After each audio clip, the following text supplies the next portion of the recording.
everyone. I'm Donna Bush here with your government news brief on CIG television for this Friday. Ministry and Department of Tourism officials hosted cruise industry executives for a quick destination trip this week to get more familiar with the Cayman Islands and future plans. The visiting delegation included representatives from Azamara and various cruise lines. The 9 executives were treated to a virtual tour of the Cayman Islands to discuss the changes to the tourism landscape due to the pandemic. Post-COVID, the customers' expectations are different. They don't want the conveyor belt type of tourism. They want authenticity, they want uniqueness, they want to see Cayman's products, not Caribbean products. They're going to get that when they go to each individual one, but they want the identity to be displayed in every experience that they have of Cayman. The visit also served as a conduit for discussion around experience diversification. Now, part of the dialogue included the Port Zeus project planned for Cayman and the Waterfront Tourism Experience project spearheaded by the Ministry of Tourism. At this point, the reason why we want to ensure that the public understands these communications is to show from the early stages our commitment to the long-term viability of Cayman and its economy, our second major pillar in our country, which is tourism, and the second pillar in respect to cruise tourism within the tourism product. During his presentation on the Waterfront Tourism Experience project, Minister Bryan explained the 2 projects illustrates that the Cayman Islands tourism product is dynamic and growing despite the challenges born out of the pandemic. President of the Florida Caribbean Cruise Association, Michelle Page, spoke of the organization's strong relationship with the Cayman Islands.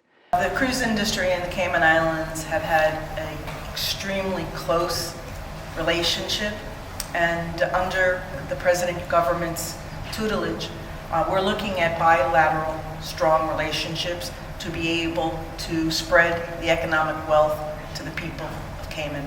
The tours and presentations happened over a 2-day period. Well, this week we've been telling you about next week's Tsunami Mock Exercise on March 23rd. Here's the story on a system that thousands of residents now have in place to ensure they are alerted when disaster strikes. The Carib Wave 23 exercise is a UNESCO initiative organized and handled locally by Hazard Management Cayman Islands. A key tool for the exercise and a real-life event is the NENS alert system.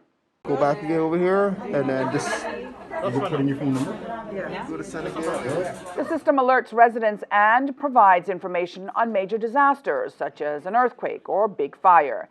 HMCI's Mark Codling shares the steps to getting registered on the NENS system. He suggests the public register to receive alerts on all channels. That registration process involves you basically providing certain details which we require as it relates to if you're a resident, if you're a visitor, as well as to indicate would you like to receive alerts for all 3 islands or just for Grand Cayman. My recommendation is, of course, persons should register for all 3 islands. It allows the ability to register for different mediums, which is SMS, email as well, and also the app. I would recommend, again, all 3 channels. Very important for you to have as much channels being reached to have this information. Very importantly, there's a key step which involves us to ensure that everything is well, just to have a checkbox to ensure that privacy agreement is there as well, because no data protection is key and very important. So we encourage persons, when they register, fill the form out properly, and also to ensure that all the checkboxes are properly done. The second step will, of course, include downloading the app. The app will ask you to enter your email address. That email address will send a verification email, and once you verify now, the next step would involve you providing the app within like about 10 to 20 seconds a code, which is HMCI. So the code is HMCI, whether lowercase or uppercase. And once that is entered, you will have a message indicate to you that you're now connected to Cayman Islands Public. Mr. Codlin further explained the importance of why the public should get registered on the NENS system. The earthquake in Turkey.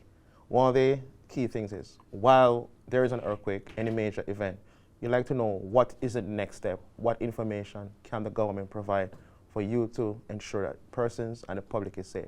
So these systems allow for persons to receive very critical information, what actions to take. If in case there's a tsunami, in case there is a particular area of the island that's been impacted, we can have that information shared with yourself or your loved one. So if you have family members who are overseas or family in Cayman Islands, they can also have the app and access and also provide information, know what's happening in almost near real time. So one of the key pointers I want to really to say to the public is, please sign up for the app. It's really very critical for you to have this information by your side and provide near real time in the sense of having the information you can make the right decision to support and also to ensure that you're safe for yourself and your family and the country as a whole.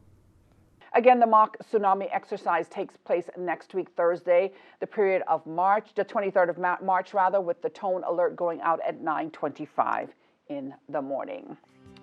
Well, here's a quick look at what is happening weather-wise through to Saturday right here in the Cayman Islands. Tonight, we can expect a high 60% chance of late-night showers. Boaters have to know that seas will be rough with wave heights of 4 to 6 feet.